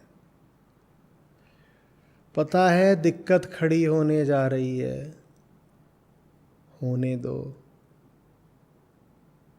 पता है अब फंसेंगे, फंसने दो। पता है वहां पहुंच गए अगर तो मुंह सूखेगा ही सूखेगा, धनुष छूटेगा ही छूटेगा, छूटने दो। कुछ भी हो जाए वो होना जरूरी है।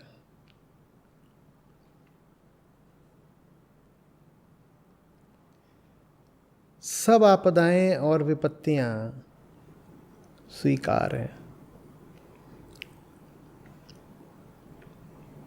दिख भी रहा हो कि आ रही हैं तो भी उन्हें रोक मत देना।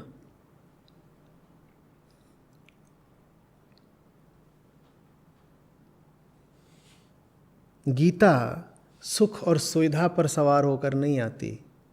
आपके जीवन में गीता जब भी आएगी, विपत्तियों, आपदाओं, युद्ध, संघर्ष,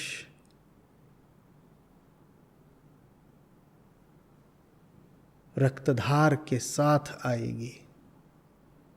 इन सब से यदि आपको भय लगता हो तो गीता फिर आपके लिए नहीं है।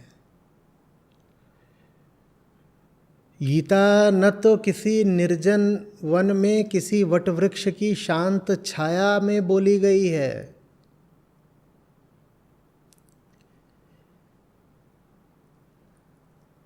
न किसी राजमहल में सब सुख सुविधाओं के मध्य उतरी है।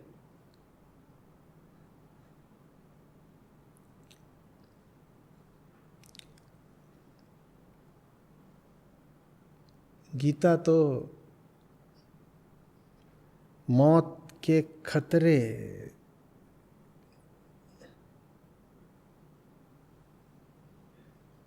युद्ध के तुमुल नाद,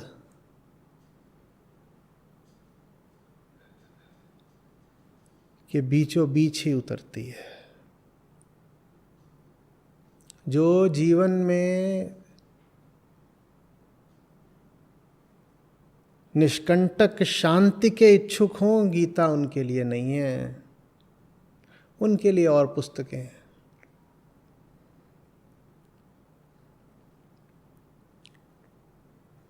किसी आश्रम से नहीं उठी है गीता।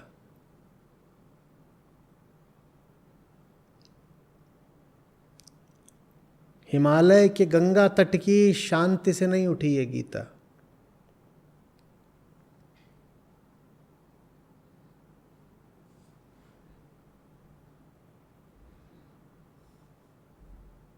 नहीं किसी बड़े राजा और उसके राजगुरु का महल की सभा में संवाद है गीता।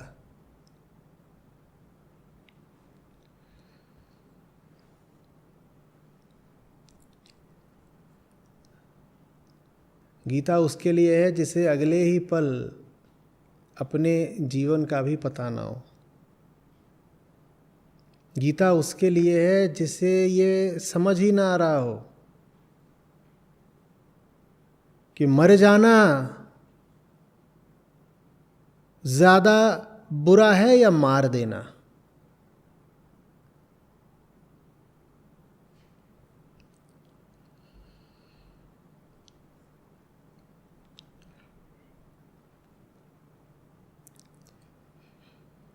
गीता समागम के दौरान मैं आपको लगातार याद दिलाता रहूँगा, आपको गीता के योग्य बनना होगा। गीता कोई मिठाई नहीं कि जो चाहे मूल्य चुकाए और खा ले। गीता आहुति मांगती है। 2 रुपए की चीज़ नहीं है। कोई पुस्तक नहीं है कि आप बाज़ार गए, कुछ रुपए दिए और ख़रीद कर घर ले आए। ज्ञान भर नहीं है कि पढ़ लिया, स्मृतिस्थ कंठस्थ कर लिया और आप सुविज्ञ हो जाएंगे।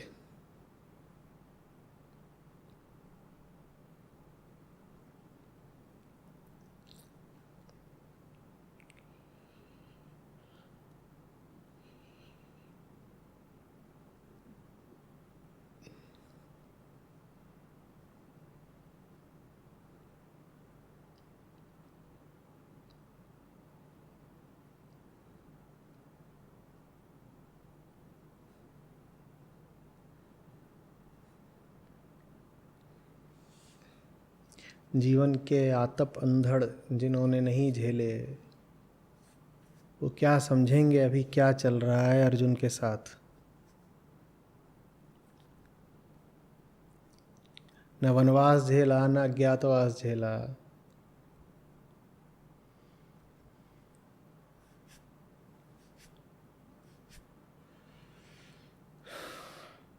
न द्यूत, न लाक्षाग्रह।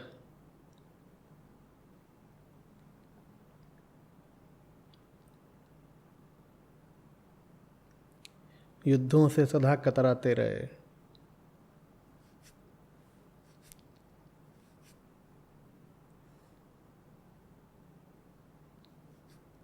आप क्या समझोगे गीता को?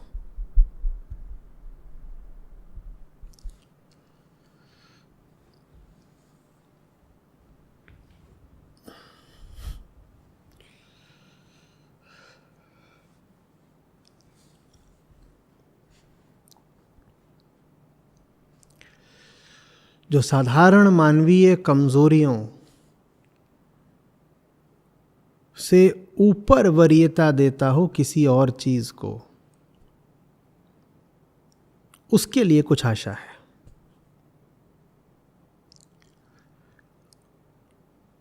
जो जीवन भर पशुवत नोचता खसोटता ही रहा है, कभी ये पाने कभी वो कमाने के लिए इधर उधर भागता रहा है, डर और लालच के सामने घुटने टेकता रहा है, प्रेम का जिसको कुछ पता नहीं, उसके लिए नहीं है गीता।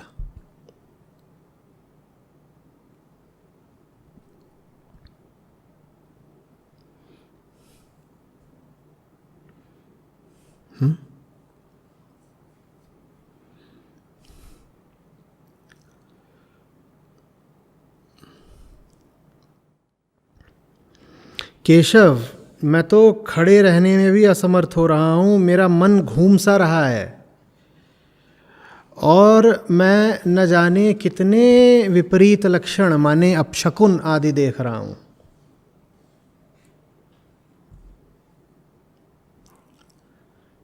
जीवन का आधार ही हिल रहा है।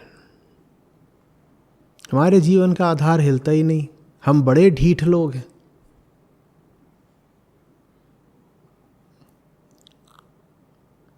न जाने किस ईंट पत्थर से बना है हमारे अहंकार का किला। ढहना तो दूर है, वो कभी कांपता नहीं।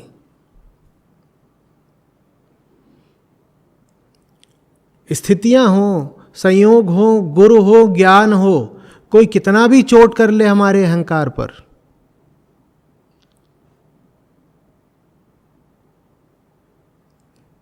हमारे अज्ञान की इमारत कांपती तक नहीं। हम खड़े रहते हैं ढिठाई से, अर्जुन कांप रहे हैं। बड़ा अंतर है। सर्वश्रेष्ठ धनुर्धर कांप रहा है,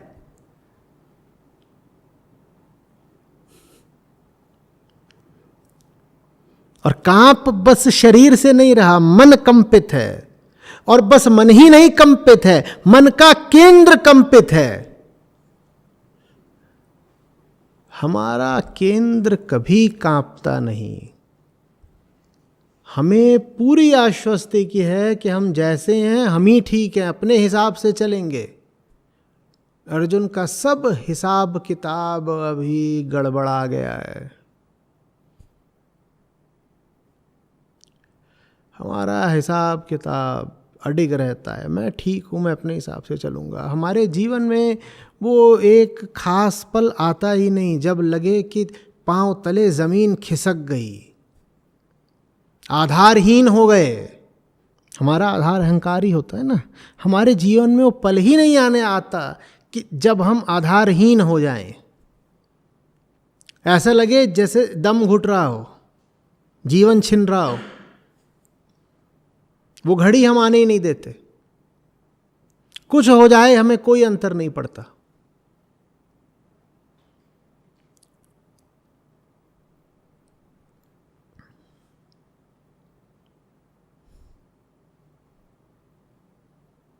न हमारे पास शौर्य है न लाज है।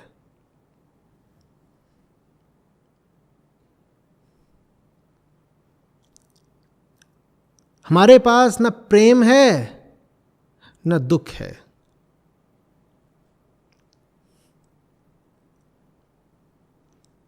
हमारे पास बस एक ढीठ बेहोशी है जिसमें हमें कुछ पता ही नहीं चलता।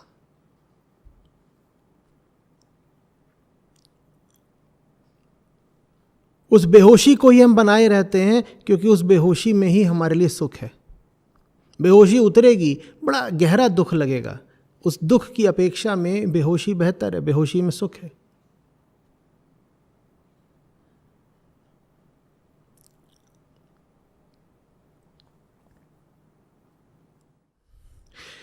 हे कृष्ण, युद्ध में अपनों का, स्वजनों का वध करके मैं कोई मंगल नहीं देखता।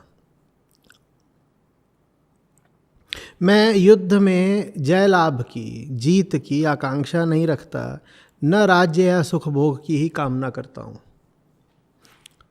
ये देखना आसान है कि अर्जुन मोहग्रस्त हैं।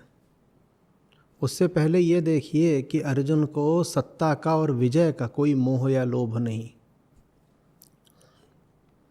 यदि अर्जुन को लोभ इस वक्त है भी तो स्वजनों की प्राण रक्षा का। और इतिहास गवाह है कि महल और सत्ता और धन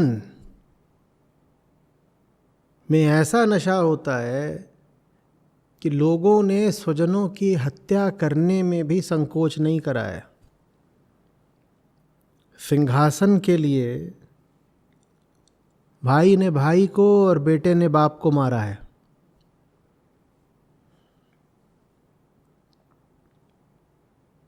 और यहाँ पर तो अर्जुन के पास वैध, समुचित, नैतिक कारण है दुर्योधन के खिलाफ युद्ध करने का। लेकिन फिर भी सत्ता और प्रतिशोध से ऊपर मूल्य दे रहे हैं अर्जुन किसी और चीज को। वो बात महत्व रखती है। हे कृष्ण, युद्ध में स्वजनों का वध करके मैं कोई मंगल नहीं देखता। सत्ता तो ठीक है, स्वजनों को मारकर सत्ता।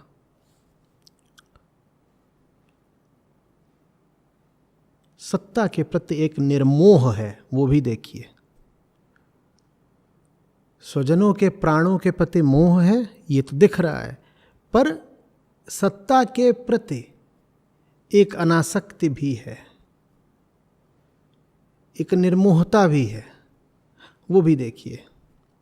वही अर्जुन को अधिकारी बनाती है गीता का।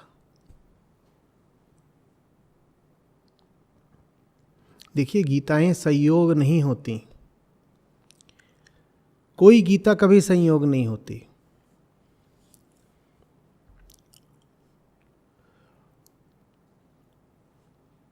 और कोई गीता कभी अनुपलब्ध भी नहीं होती। आपकी तैयारी हो जाए तो गीता आपको अभी उपलब्ध हो जाए, हमारी तैयारी नहीं होती। और तैयारियां कोई संयोग की बात नहीं होती, तैयारियां चुनाव की बात होती हैं। चैतन्य चयन करना पड़ता है गीता का। तो पहली बात, आपकी ओर से एक चैतन्य तैयारी, एक होश पूर्वक किया गया चुनाव हो। और दूसरी बात, कृष्ण की ओर से कोई विलंब या अवरोध नहीं है। जिस क्षण आपकी तैयारी पूरी हो गई, जिस क्षण आपका चुनाव निर्दोष हो गया, गीता जैसे तैयार खड़ी है आपको मिल जाएगी। कहां से आएगी, कैसे आएगी, वो छोड़िए। आपको पूछना ये चाहिए कि आपकी तैयारी कैसे होगी। तैयारी अभी हुई नहीं और पहले उत्सुकता है कि बताइए तैयारी के बाद गीता कहाँ से आएगी। जहाँ से आपकी तैयारी आएगी वहीं से गीता आएगी। आप तैयारी करिए।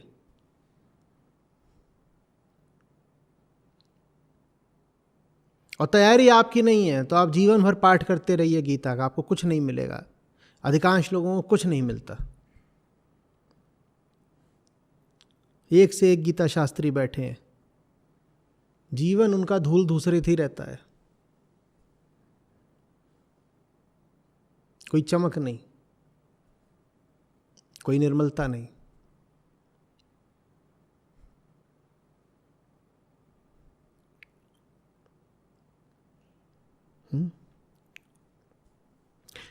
हे गोविंद, हम लोगों को राज्य से क्या प्रयोजन है?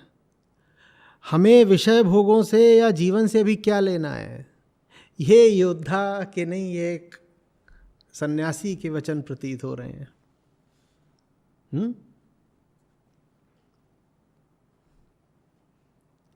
कृष्ण समझ रहे हैं कि उनकी मुस्कुराहट व्यर्थ नहीं जाने वाली।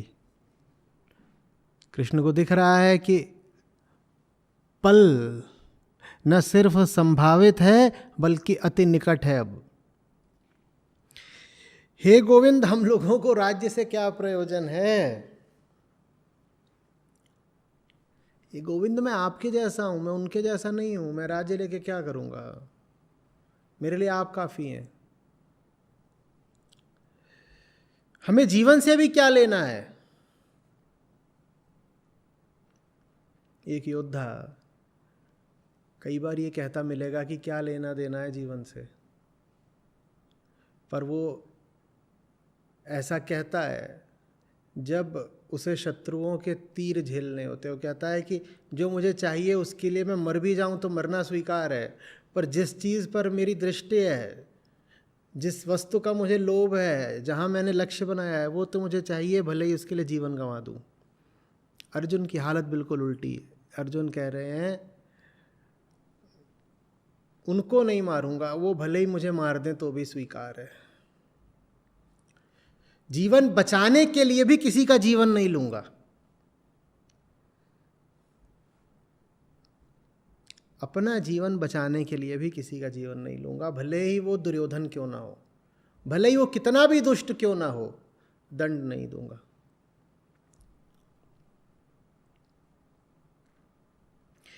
जिन लोगों के लिए हमें राज्य, विषय भोग और सुख आकांक्षित हैं, जिन लोगों के लिए हम आकांक्षा करते हैं कि हमें राज्य मिले, सुख भोग मिले, वे सभी आचार्य, पितृव्य, पुत्र, पितामह, मातुल, ससुर, पौत्र, साले, कुटुंबी आदि अपने अपने जीवन की आशा तथा धन संपत्ति छोड़कर इस युद्ध में खड़े हुए हैं। हम जो भी पाना चाहते हैं किन्हीं लोगों के लिए पाना चाहते हैं। कम से कम अर्जुन जैसे लोग अपने लिए कुछ बहुत चाहते नहीं। वो यदि कुछ जीत कर लाते हैं, कुछ कमा कर लाते हैं, तो भी उनकी इच्छा ये होती है कि दूसरों में बांट दें। अपनों के लिए वो लाते हैं, बांटने के लिए वो कमाते हैं, सबकी नहीं, अर्जुनों की बात कर रहा हूं। तो अर्जुन कह रहे हैं मैं कहीं कुछ जीत कर लाता तो मैं इनके चरणों में अर्पित करता। ये मेरे गुरु लोग हैं, सब आचार्य हैं, ये मेरे पितामह हैं, मेरे संबंधी हैं, कुछ मुझसे बड़े हैं, कुछ मुझसे छोटे हैं। मैंने जीवन में जो भी उपलब्धियां करी होती वो तो मैं सब इनको अर्पित करता ना, इन्हीं के लिए मैं उपलब्धियां करता। अब इनको मारकर जो मुझे उपलब्धि मिलेगी वो किसके लिए होगी बताओ? जिसके लिए मैं युद्ध जीतता उसको मारकर मैं युद्ध जीतूं तो क्या लाभ बताओ केशव?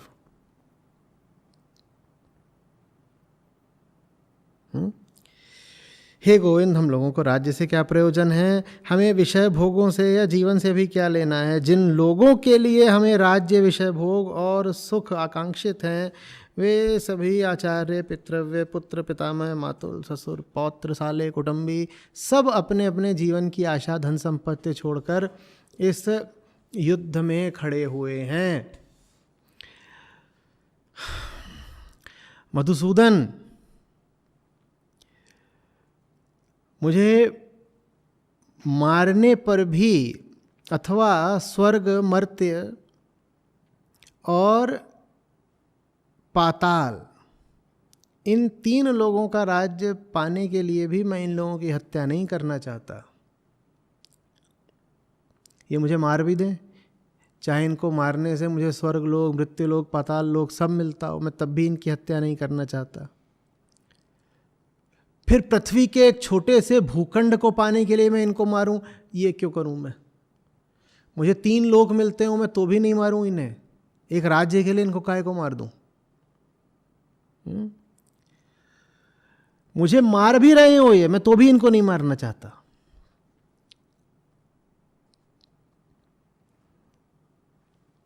देह भाव से कहीं आगे खड़े हुए हैं अर्जुन इस समय। न उन्हें अपने देह की रक्षा करनी है, न उन्हें अपने स्वार्थ की रक्षा करनी है। तैयारी बिल्कुल पूरी है।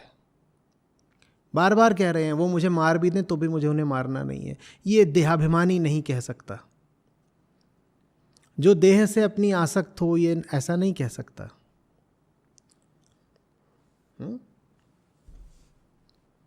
और जो अभी मन की वासनाओं से संतप्त हो, मन का बंधक हो, वो भी नहीं कह पाएगा कि राज्य के लिए मैं युद्ध या हत्या क्यों करूं। तन और मन दोनों से एक कदम आगे खड़े हो गए हैं अर्जुन इस पल में। ये पल विशेष है।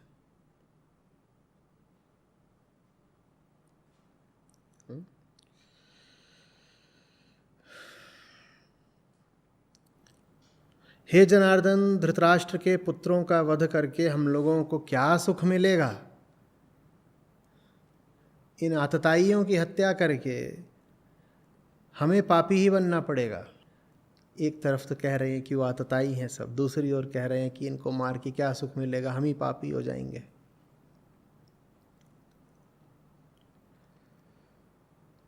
अंधे नहीं हो गए मोह में। दिख रहा है कि दुर्योधन दुष्ट है, दिख रहा है कि सामने जितने हैं सब विधर्मी हैं, लेकिन फिर भी कह रहे हैं इनको क्या मारना।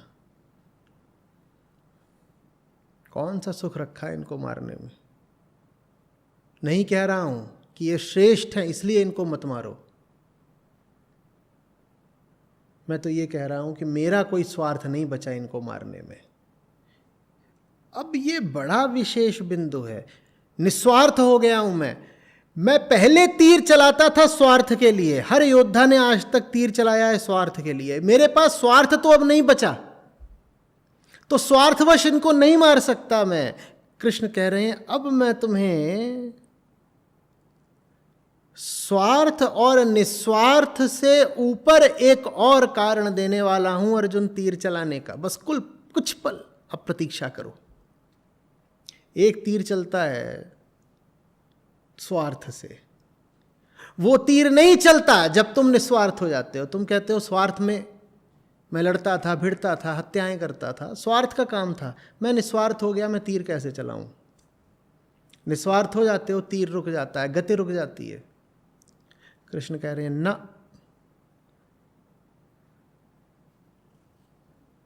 जब तुम वास्तविक रूप से निस्वार्थ होते हो तब तीर दोबारा चलता है, और तब उसकी धार और गति अलग होती है। वो तुम अभी जानते नहीं अर्जुन, वो मैं तुम्हें सिखाऊंगा। तुमने आज तक सारे युद्ध करे हैं स्वार्थवश। आज मैं तुमको सिखाने जा रहा हूं निस्वार्थ होकर के कैसे युद्ध किया जाता है। क्योंकि तुमने आज तक सब स्वार्थवश ही युद्ध करे हैं, इसलिए थोड़ा सा निस्वार्थता का स्वाद पाते ही तुम्हें लग रहा है अब युद्ध कैसे करूं। क्योंकि स्वार्थ ही तुम्हारी ऊर्जा, तुम्हारा ईंधन था। स्वार्थ हट गया, धनुष भी गिरा जा रहा है। पर नहीं, ऐसा नहीं है कि जो निस्वार्थ हो जाते हैं उनका बल कम हो जाता है, उनके हाथ कांपने लगते हैं। निस्वार्थ होने के बाद तो व्यक्ति और घोर युद्ध करता है। वो युद्ध अब मैं तुमसे करवाऊंगा पार्थ, बस कुछ पल। महाकाव्य अब शुरू ही होने जा रहा है। महागीत बस जरा सी दूर है अब।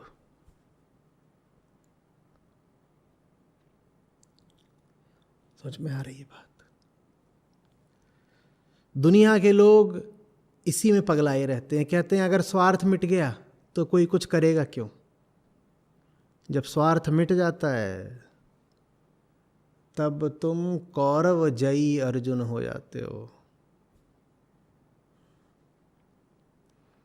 स्वार्थ मिटने से युद्ध रुकता नहीं है। जब स्वार्थ मिट जाता है तब वास्तविक युद्ध शुरू होता है। जब तक स्वार्थ रहता है तब तक तो तुम छोटे युद्धों में ही उलझे रहते हो। स्वार्थ छोटी चीज़ है ना, उसको बचाने के लिए बहुत सारे छोटे छोटे युद्ध करने पड़ते हैं। जैसे सड़क पर दो छोटे मवाली आपस में भिड़ गए हो, उसको तुम महाभारत का महायुद्ध थोड़े ही कहोगे। स्वार्थवश आदमी बस उतनी ही बड़ी लड़ाइयाँ करता है, नुक्कड़ वाली झड़पें। महाभारत जीतने के लिए तो निस्वार्थ ही होना पड़ता है। और निस्वार्थ हो भी फिर वही पाते हैं जो महाभारत का चयन करते हैं। दोनों बातें एक साथ, जिनके जीवन में छोटे मुद्दों और छोटी झड़पों से बड़ा कुछ नहीं है। मैं उनसे पूछा करता हूं तुम्हें गीता मिल भी गई, तुम उसका करोगे क्या? तुम्हारी जरूरत कुल इतनी सी है। तुम्हारी जरूरत बस ये है कि तुम्हें पड़ोस के गुड्डू से हिसाब बराबर करना है। कल वो तुम्हारी सिगरेट चुरा कर भाग गया था। तुम्हारी कुल इतनी सी जरूरत है। तुम्हें कौन सी बड़ी लड़ाई लड़नी है? तुम्हें इसमें गीता की जरूरत ही नहीं है।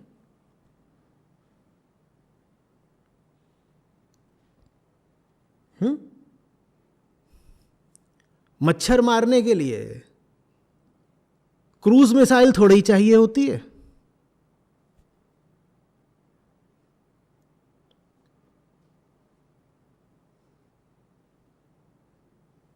और गीता क्या है? गीता क्रूज मिसाइल नहीं। और आपको मारने मच्छर? आपके लिए तो सेल्फ हेल्प के ऑल आउट ही काफी हैं। वो बहुत सारी किताबों की दुकानों पे मिलते हैं। सेल्फ हेल्प वो सब यही है, मच्छर मारने के ऑल आउट।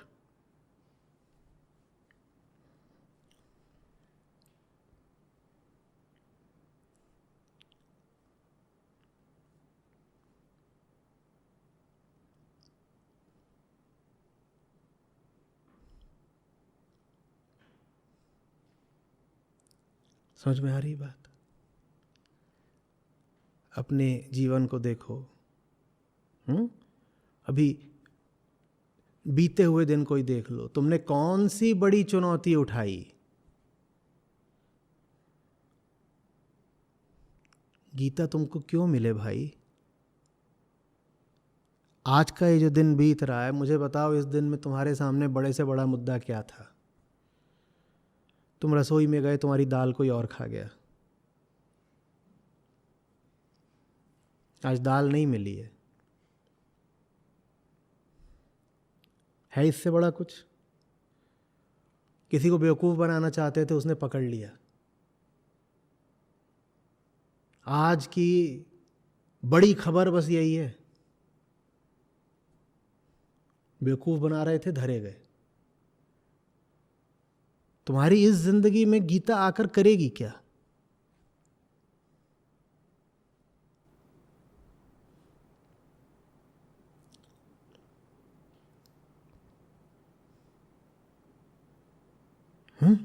तो बहुत बड़ी चीज़ है, तुम्हें छोटी चीज़ें चाहिए।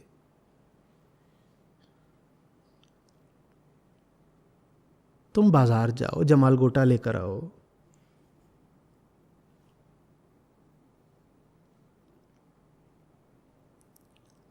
इस तल की हमारी ज़रूरतें हैं। गीता उसके लिए जिसे गीता की ज़रूरत हो।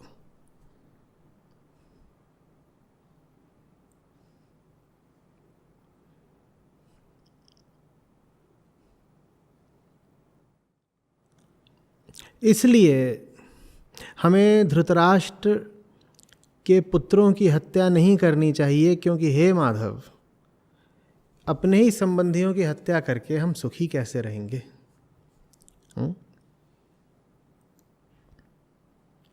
यद्यपि ये धृतराष्ट्र पुत्र लोभ से अंधे होने के कारण कुलनाशकारी दोष तथा बंधुओं को मारने से उत्पन्न पाप को नहीं देखते। मुझे पता है ये कैसे हैं, ये कुलनाशकारी हैं। तो भी हे जनार्दन, कुल क्षय से होने वाले दोष को देख सुनकर भी हम लोगों को इस पाप से निवृत्त होने का विचार क्यों नहीं करना चाहिए?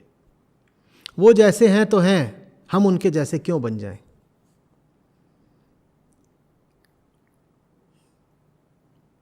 वो दुष्ट हैं, पतित हैं, वो हमें मारने से पीछे नहीं हटेंगे।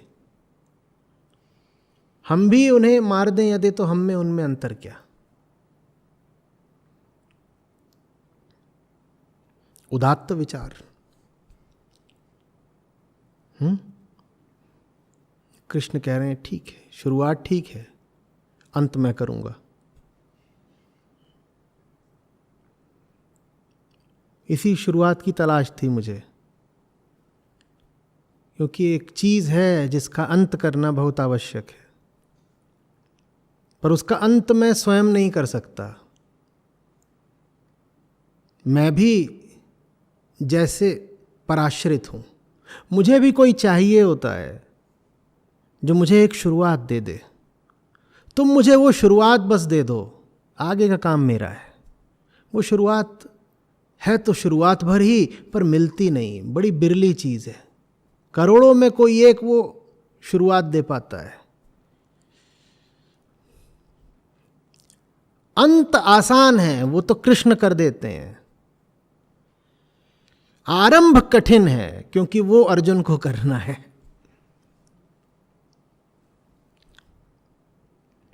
आरंभ हमेशा शिष्य करता है, इसीलिए सबसे बड़ी बाधा आरंभ ही है। अंत गुरु के हाथों होता है, वो हो जाता है।